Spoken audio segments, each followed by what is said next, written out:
इस व्यक्ति का नाम है दीपू। ये कौन है साहब? असल मायने में ये किसी कपड़ा व्यापारी के पास काम करने वाला कर्मचारी था। इस व्यक्ति के साथ जो हिंसा हुई, मैं इस तस्वीर को नहीं दिखा सकता क्योंकि YouTube पर इस तरह की तस्वीरें दिखाना बैन है, मैं फिर भी इसे हटवाऊंगा। लेकिन आप सोचिए कि यहां पर इसे एक पट्टे पर लटकाया गया और मेरा ये वीडियो फिर बैन कर दिया जाएगा, इसलिए मैं आपको केवल बताने के लिए, सोचिए एक पेड़ से इसको नंगा करके लटकाया जाता है, नंगा करके उसको आग लगा दी जाती है। किस तरह का बांग्लादेश हमारी पड़ोस में बन रहा है। आवश्यकता है भारत सरकार को इस पर प्रतिक्रिया देने की। साहब ये सामान्य घटना नहीं है। इस घटना को अगर हम अत्यधिक सामान्य तरीके से लेंगे तो आप समझिए कि हम इसी प्रकार का पोषण अपने देश के अंदर पल रहे उन सांपों को दे देंगे जो समझेंगे कि भारत सरकार प्रतिक्रिया नहीं देना चाहती। हमें यह आवश्यकता है कि मानव अधिकार के नाम पर ढिंढोरा पीटने वालों को हम कम से कम ये तो बताएं कि ये हो क्या रहा है, बोलिए जरा। इस तरह से जो यहां पर नरसंहार हो रहा है, मॉब लिंचिंग हो रही है, इसको आप क्या नाम देंगे? इस समय तक दुनिया का तमाम देश, भारत में अगर कोई भी ऐसी हरकत हुई होती तो उस पर अपनी प्रतिक्रिया देने आ गया होता। बांग्लादेश के नाम पर सबके मुंह बंद हैं। ये दर्शाता है इनका दोगलापन और भारत से नफरत दर्शाता है। साथियों ये अत्यंत चिंता का विषय है। इस व्यक्ति को पहले इसके ऑफिस से खींच करके लाया गया, ला करके फिर इसको, ये वो व्यक्ति है, और फिर ला करके इसको पीटा गया। बोले तूने ईश निंदा की है, केवल हिंदू होना इसका गुनाह था। साथियों आवश्यकता है कि बांग्लादेश में हिंदुओं के खिलाफ जो हत्याएं हो रही हैं, जो टारगेट किया जा रहा है, मंदिरों को टारगेट किया जा रहा है। आप में से कई साथियों ने अभी थोड़ी देर पहले रविवार वार्ता में यह सवाल पूछा कि भारत हिंदुओं के खिलाफ कुछ कर क्यों नहीं रहा है, बोल क्यों नहीं रहा है, बांग्लादेश के खिलाफ कुछ कर क्यों नहीं रहा है। ये तो भारत सरकार से किया जाने वाला सवाल है। लेकिन हाँ, जो हमारे देश के लिबरल्स हैं, उन लिबरल्स ने भारत को जो संविधान दिया, जिसको सेक्युलर संविधान कहा गया, कि देश के संविधान में, देश के अंदर जो संविधान है वो किसी भी धर्म को नहीं मानेगा, धर्मनिरपेक्ष रहेगा। उस धर्मनिरपेक्षता ने आज हिंदुओं के लिए हो रही हिंसा पर भी हमें बोलने से मना कर दिया। हम देश के नागरिक, बहुसंख्यक हिंदू जो इस देश में निवास करते हैं, उनके हितों के बारे में फिर कौन इस दुनिया में से उठ करके बोलने वाला है? यह सवाल अब एक दूसरे से किया जाने की स्थिति पैदा हो रही है। इस्लाम को मानने वाले राष्ट्र मुसलमान जो है, पाकिस्तान के अंदर अपने देश का धर्म मानते हैं, धर्म इस्लाम। बांग्लादेश में इस्लाम, अगर इस्लाम के खिलाफ कहीं भी होता है तो वो उस पर पूरी तरह प्रतिक्रिया देने चले आते हैं। यहूदियों के खिलाफ ऑस्ट्रेलिया के अंदर एक हिंसा होती है तो ऑस्ट्रेलिया के खिलाफ यहूदी कूद पड़ते हैं, पूरा इजराइल कूद पड़ता है। लेकिन आज हमारा चुप होना ये दर्शाता है कि कहीं ना कहीं हमारे मूलभूत रूप से सॉफ्टवेयर में गड़बड़ तो नहीं आ गई है। हम बात करने से ही हिचकने लगे हैं। हमारे देश की तरफ से प्रतिक्रियाएं, सबसे पहली प्रतिक्रिया इस बात पर, हमारे देश के अंदर सभी धर्म के लोग नागरिक देश के हैं, सबका सम्मान है। लेकिन ऐसी स्थिति में सम्मानित होते हुए भी आप जब आवाज नहीं उठा पा रहे हैं, क्योंकि उस व्यक्ति को हिंसा का शिकार इसलिए होना पड़ा क्योंकि वो ये मानते हैं कि हिंदुओं को नुकसान पहुंचाएंगे तो पूरा भारत को चैलेंज किया जा सकता है। भारत को चैलेंज करने की जिनकी मंशा हो, वो इस टारगेट में हिंदुओं की मास किलिंग कर रहे हैं। ये सच है कि वो व्यक्ति बांग्लादेशी था, लेकिन आवश्यकता है कि ये आपको चैलेंज करने के लिए किया जा रहा है। आपको मॉडल दिया जा रहा है, डमी मॉडल दिया जा रहा है, देखो ऐसा होगा। और ये जो बात है, इसे भारत को बहुत ही तगड़े तरीके से लेने की आवश्यकता है। जर्मनी की एम्बेसी झंडे झुका रही है और कोई प्रतिक्रिया नहीं है। एमनेस्टी इंटरनेशनल जो है वो अपनी तरफ से बातें लिखती है, लेकिन एक लाइन यहां पर जो है दीपू चंद्र दास के लिए लिखा आती है। दुनिया भर के जितने भी लोग हैं जो मानव अधिकार को लेकर बात करते हैं, साथियों अगर ये हिंसा अगर किसी भी अंग्रेज के खिलाफ किसी भी देश में हुई होती, आज पूरा वेस्टर्न वर्ल्ड लेकर के बम विमान लेकर पहुंच जाता, ये बिना देखे। आप सोचिए कि 2 अंग्रेजों की मौत पर अभी जो जानकारी निकली थी, सीरिया पर अमेरिका ने 70 बमों से गोले बरसा दिए, 100 हमले किए सीरिया के ऊपर, उसमें पता चलता है कि 2 अमेरिकियों की मौत का बदला लिया था। ऐसे में आज भारत को आवश्यकता है यह समझने की कि पूरी दुनिया मॉब लिंचिंग के नाम पर ये जो बांग्लादेश में हो रहा है, जो ये चुप्पी साध रहे हैं, ये लगी आग उन तक भी पहुंचेगी। ऐसा नहीं है कि ये केवल भारत तक केंद्रित रहेगी। भारत बांग्लादेश के पड़ोस में लंबे समय से है, बना हुआ है और आगे भी रहेगा। भारत लंबे समय तक मित्र भी रहा है और समय फिर लौट कर आएगा। जब लौट कर आएगा तो वेस्टर्न वर्ल्ड के ये तमाम देश फिर भारत से अपेक्षा करेंगे कि भारत कुछ बोले, तब ये टिट फॉर टैट वाली बीज बोए जाएंगे। ध्यान रखिएगा। अमेरिका आज अपने लोगों को समझा रहा है कि बाहर मत निकलिएगा। खुद के ही लोग जिनको उकसाया गया था, इसी मोहम्मद यूनुस के लिए तैयार किया था ना अमेरिका ने बांग्लादेश को। आज वो हालत देख सकते हैं। अपोजिशन सरकार से सवाल पूछ रहा है, पूछना भी चाहिए। सवाल के रूप में प्रियंका चतुर्वेदी का सवाल है और ये बिल्कुल सही भी है। अपोजिशन में प्रियंका गांधी वाड्रा की तरफ से भी क्वेश्चन पूछा गया। हालांकि ये सभी वो लोग हैं जिन्होंने कभी ना कभी उन चीजों पर भी चुप्पी साधी है जब हिंदुओं के खिलाफ हिंसा बांग्लादेश में बड़ी मात्रा पे थी। पर ठीक है, देर से आए दुरुस्त आए, सरकार से सवाल किया जा रहा है, अपेक्षा है जिनसे रिप्लाई देने की, उनसे रिप्लाई की अपेक्षा की जाएगी। फिलहाल के लिए यही साथियों। Chief adviser government of Bangladesh इस पर अपनी तरफ से रिप्लाई देते हुए कहते हैं कि जो हिंसा हुई उसमें हमने इन लोगों को गिरफ्तार कर लिया है। वास्तविकता यह है कि बांग्लादेश ने प्रॉपर तरीके से 2 घंटे तक के वो हालात रखे थे, कोई पुलिस काम नहीं करेगी, कोई फौज काम नहीं करेगी, जनता को खुला छोड़ दिया था जिनको जो करना है। इस प्रकार से फ्री हैंड देकर जो बांग्लादेश ने किया, ये भारत के लिए क्या सही है, ये सवाल सोचने का है। इस पर पूर्व डिप्लोमेट्स की भी यही प्रतिक्रिया है कि भारत को और भारत के अंदर बैठे लोगों को इस पर अब बोलना होगा, भारत को इस विषय पर प्रतिक्रिया देनी होगी। और साथियों, जिस प्रकार से बांग्लादेश के अंदर उग्र प्रदर्शन भारत के चिकन नेक को लेकर हो रहे हैं कि सिलीगुड़ी कॉरिडोर के माध्यम से पूर्व की जो हमारी 7 सिस्टर्स यानी कि 7 वो राज्य जो पूर्वोत्तर राज्य हैं, उन्हें शेष भारत से अलग कर दिया जाए। बांग्लादेशियों में इतना दुस्साहस, ये जो उस्मान हदी मरा है, इसका सबसे बड़ा थॉट ही ये था कि पूर्वोत्तर भारत को बांग्लादेश के साथ मिला लिया जाए और पूरा की पूरा बृहद बांग्लादेश बना दिया जाए। इन लोगों की जो ये मंशा है, इसे आवश्यकता है बताने की कि रंगपुर कॉरिडोर को और चिटगांव को अलग करके बांग्लादेश के साथ जो किया जा सकता है वो भूलना नहीं चाहिए। भारत की सेनाएं फिलहाल बॉर्डर्स पर गश्त कर रही हैं। भारत के पूर्वोत्तर के अंदर प्रदर्शन बांग्लादेश के खिलाफ हो रहे हैं। प्रदर्शनों से काम नहीं चलेगा, डिसिसिव एक्शंस लेने होंगे, बांग्लादेश को कड़ी भाषा में आंसर देना होगा।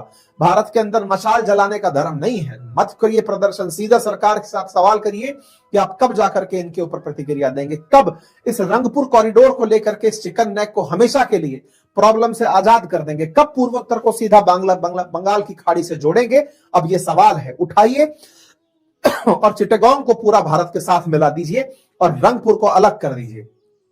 इन जैसे देशों को भी अगर हम इतनी जगह देंगे तो फिर ये आने वाले समय में सर पर चढ़ करके देश के अंदर विघ्न मचाएंगे। मौत होती है, जिसको 12 तारीख को गोली मारी गई थी, उसकी मौत 18 तारीख को होती है। वो हॉस्पिटलाइज्ड था, सिंगापुर में उसका इलाज चल रहा था, लेकिन जब उसकी डेड बॉडी को लाया गया कल दफनाने के लिए, तो दफनाते समय पर बड़ी संख्या में लोग उपस्थित थे।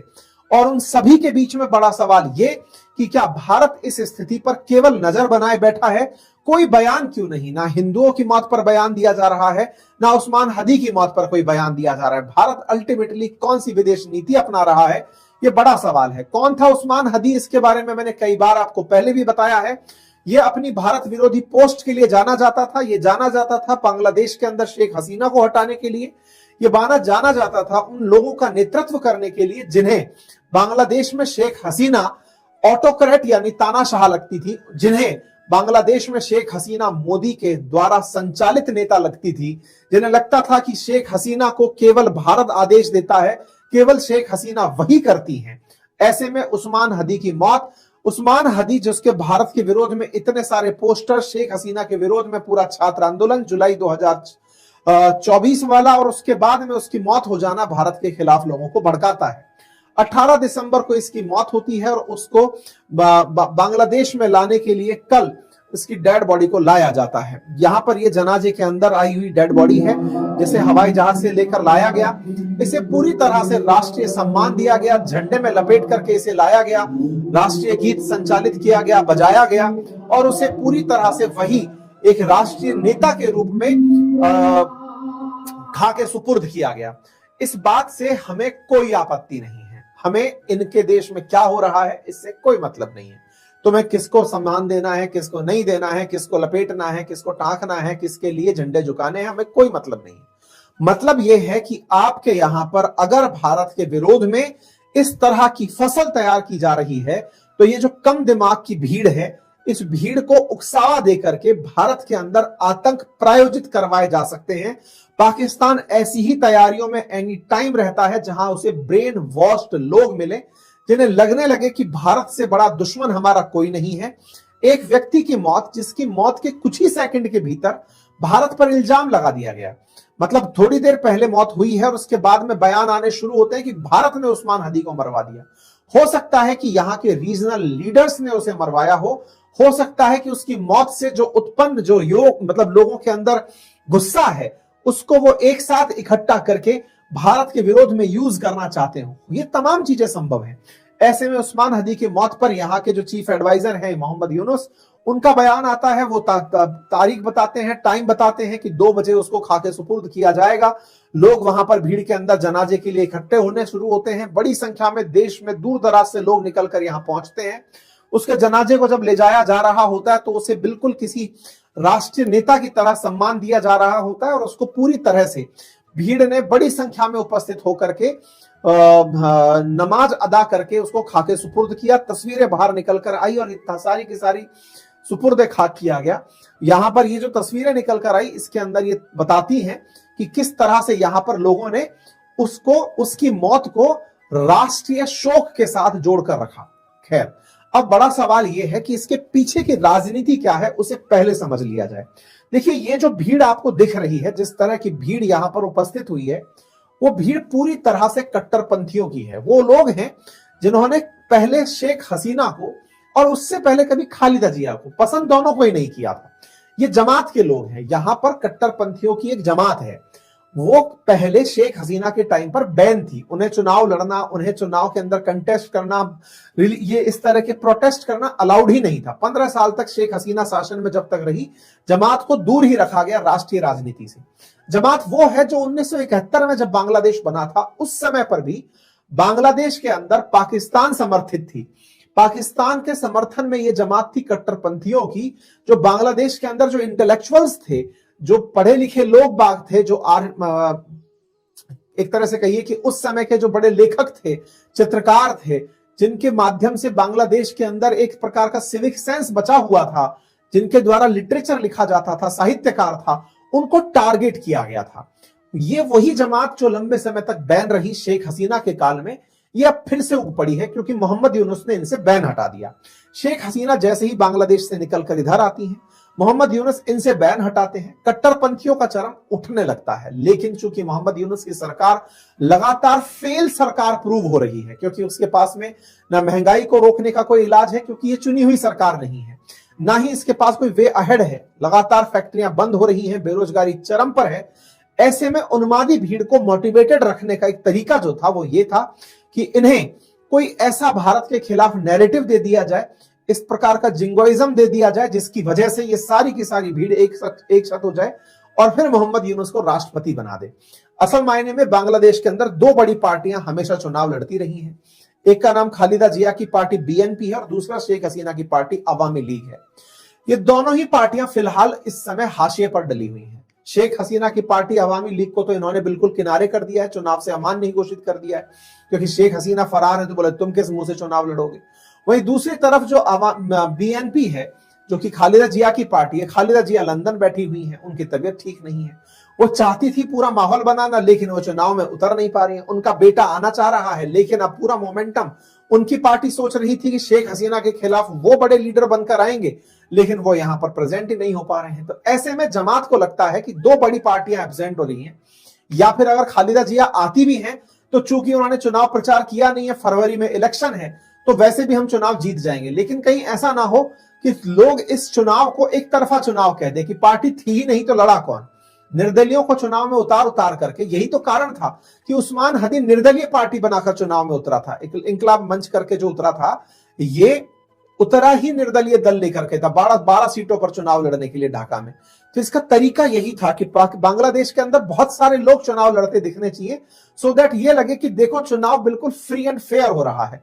भारत ने इसी वजह से इनको इलेक्शन के समय पर समझाइश दी थी कि इलेक्शन को पूरी तरह फ्री एंड फेयर कराइए, क्योंकि आपके यहां पर पार्टियां ही नहीं है, लड़ने के लिए लोग ही नहीं है, तो लड़ेगा कौन। जो तुम लोग हो, ये तो तुम वैसे भी, जिस भीड़ ने पहले ही हिंसा का रास्ता अपना लिया हो, जिसने मॉब लिंचिंग का रास्ता अपना लिया हो, कट्टरपंथ का रास्ता अपना लिया हो, जिसने पूर्व प्रधानमंत्री को भगा दिया हो, संसद पर हमला कर दिया हो, लोगों के द्वारा विरासत जो बनी, ऐतिहासिक विरासतें हैं, उन्हें तोड़ा फांदा जा रहा हो, ऐसे में जब ऑप्शन ही एक होगा तो आप चुनाव फ्री फेयर कैसे मानेंगे। भारत लगातार इस बात को उठा रहा है, तो जमात ने इसे भारत के खिलाफ ही कन्वर्ट कर दिया। उस्मान हदी की मौत होती है, भारत पर आरोप लगा दिया जाता है बिना किसी जांच के, बिना कोई प्रिलिमिनरी इंक्वायरी के, कि भारत ने मरवाया है, और मरवाने वाले जो लोग हैं, मारने वाले लोग हैं, वो भारत में शरण ले लिए हैं।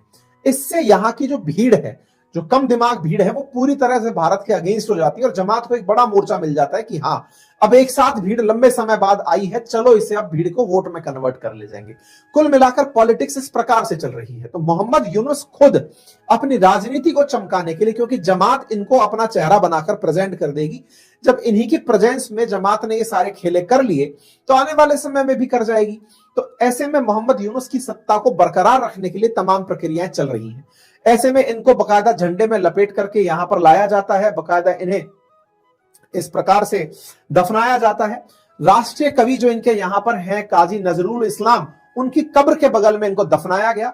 2:30 बजे संसद भवन के साउथ प्लाजा में जनाजे की नमाज अदा की गई।